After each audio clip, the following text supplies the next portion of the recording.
ನೋಡಿ ಸ್ನೇಹಿತರೆ, ರಾತ್ರಿ ಹೊತ್ತು ಡ್ರೈವಿಂಗ್ ಮಾಡ್ಬೇಕಾದ್ರೆ ತುಂಬ ಕೇರ್ಫುಲ್ ಆಗಿರಬೇಕು ಅಂತ ಯಾಕೆ ಹೇಳ್ತೀನಿ ಅಂದರೆ, ನೋಡಿ ಈ ಥರ ಒನ್ ವೇನಲ್ಲಿ ಬೈಕ್ನ ನೋಡಿ ಎಷ್ಟು ಸ್ಪೀಡಲ್ಲಿ ಬರ್ತಾ ಇದ್ದಾನೆ ಅಂದರೆ, ಆ ಬೈಕಲ್ಲಿ ಲೈಟು ಕೂಡ ಸರಿಯಾಗಿ ಕಾಣ್ತಾ ಇಲ್ಲ, ಆ ಕಡೆಯಿಂದ ಬರ್ತಾ ಇರೋದು ಕೂಡ ಸರಿಯಾಗಿ ಕಾಣ್ತಾ ಇಲ್ಲ. ಆ ಲಾರಿ ಇದೆ, ಲಾರಿ ಮೊಗ್ಲಲ್ಲಿ ಆಸಿ ಓವರ್ಟೇಕ್ ಮಾಡ್ಕೊಂಡು ಒನ್ ವೇಲಿ ಅಷ್ಟು ಸ್ಪೀಡಲ್ಲಿ ಬರ್ತಾ ಇದ್ದಾರೆ.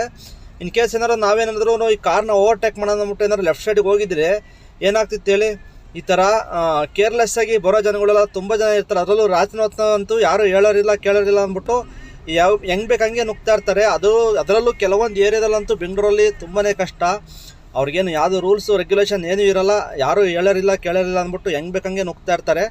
ಆದ್ದರಿಂದ ನಾವುಗಳು ಕೇರ್ಫುಲ್ಲಾಗಿ ಡ್ರೈವಿಂಗ್ ಮಾಡ್ಬಿಡ್ಬೇಕು. ಯಾಕೆಂದರೆ ಅವರೇ ಬಂದು ನಮ್ಮ ಗಾಡಿಗೆ ಬಂದು ಕುತ್ಕೊಂಡು ಏನಾರು ಆದ್ರೂ ನಮಗೂ ರಿಸ್ಕೇನೆ. ಆದ್ದರಿಂದ ಕೇರ್ಫುಲ್ಲಾಗಿ ಡ್ರೈವಿಂಗ್ನ ಮಾಡಿ, ಹುಷಾರಾಗಿ ಡ್ರೈವಿಂಗ್ನ ಮಾಡಿ, ಸ್ಲೋ ಆಗಿ ಡ್ರೈವಿಂಗ್ನ ಮಾಡಿ. ಇಂಥವರೆಲ್ಲ ಬರ್ತಾ ಇರ್ತಾರೆ, ತುಂಬ ಎಚ್ಚರಿಕೆಯಿಂದ ಡ್ರೈವಿಂಗ್ನ ಮಾಡಿ.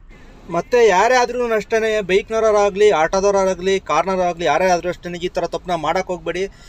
ದಯವಿಟ್ಟು ಒಂದು ನಿಮಿಷ ಲೇಟ್ ಆದರೆ ಪರವಾಗಿಲ್ಲ, ಸ್ವಲ್ಪ ದೂರದಲ್ಲಿ ಯೂ ಟರ್ನ್ ಇರುತ್ತೆ, ಡಿವೈಡರ್ ಓಪನ್ ಇರುತ್ತೆ, ಅಲ್ಲಿ ಯೂ ಟರ್ನ್ ಹಾಕೊಂಡು ಸೇಫ್ಟಿಯಾಗಿ ಬನ್ನಿ. ಈ ಥರ ಸ್ವಲ್ಪ ಟೈಮ್ ಉಳ್ಸೋಕ್ಕಾಗಲಿ, ಸ್ವಲ್ಪ ದೂರ ಕಮ್ಮಿ ಮಾಡೋಕ್ಕಾಗಲಿ, ಈ ಥರ ಒನ್ ವೇಲೆಲ್ಲ ನುಗ್ಬಿಟ್ಟು ನೀವು ತೊಂದರೆ ಮಾಡ್ಕೊಳೋದಲ್ದಲೆ ಬೇರೆಯವ್ರಿಗೂ ತೊಂದರೆನ ಕೊಡೋಕ್ಕೋಗ್ಬೇಡಿ.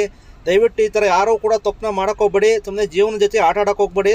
ಈ ಥರ ತೊಂದರೆ ಮಾಡ್ಕೊಂಡು ಸುಮ್ಮನೆ ಫ್ಯಾಮಿಲಿಗಳಿಗೆಲ್ಲ ಅವ್ರಿಗೆಲ್ಲ ಕಷ್ಟ ಕೊಡ್ಕೊಂಡು ನಿಮ್ಮಿಂದಾಗಿ ನಿಮ್ಮ ಫ್ಯಾಮಿಲಿಗಳೆಲ್ಲ ದುಃಖದಲ್ಲಿರೋ ಥರ ಮಾಡ್ಕೊಳಕ್ಕೆ ಹೋಗ್ಬೇಡಿ. ಯಾರು ಕೂಡ ಈ ಥರ ಒನ್ ವೇಲ್ ನುಗ್ಗೋದು ಎಲ್ಲ ಮಾಡೋಕೆ ಹೋಗ್ಬೇಡಿ. ಸೇಫ್ಟಿಯಾಗಿ ಡ್ರೈವಿಂಗ್ನ ಮಾಡಿ.